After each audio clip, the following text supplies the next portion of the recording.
ये कहानी सुनोगे तो बहुत बड़ी सीख मिलेगी।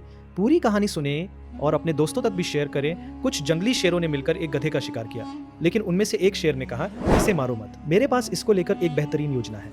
उस योजना के तहत शेरों ने गधे को अपने साथ रखा, उसकी देखभाल करके उसका विश्वास जीत लिया। फिर एक दिन उसे वापस गधों के समाज में भेज दिया। पर इस बार वो गधा एक गधे की तरह नहीं, बल्कि वो एक शेर के समान गधों का राजा बनकर वापस आया था, जिसके पीछे सभी शेरों का साथ। इसलिए बाकी सारे गधे इससे डरने लगे और उसके खिलाफ बोलने से कतराने लगे। अब शेर जब जब उस गधों के झुंड को देखने आते, ये गधा अपने समुदाय के गधे को शेरों को खाने के लिए दे देता। ये गधा गधों के बीच तो एक शेर जितना ताकतवर बन गया था, लेकिन शेरों के बीच वो अब भी एक गधा ही था।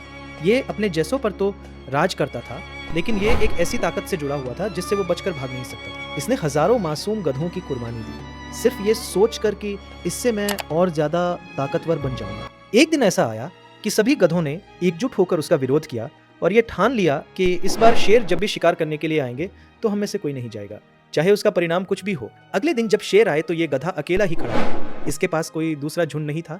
तो गधे ने शेरों से विनम्रता से कहा कि देखो साहब, मेरा खौफ अब खत्म हो गया, मेरी कोई बात नहीं मान रहा। तो शेरों ने डिसाइड किया कि चलो अब तू किसी काम का नहीं है, तो तू ही साथ चल ले, आज का हमारा भोजन तू ही बनेगा। इस तरीके से आखिर में इस गधे का भी शिकार हो गया।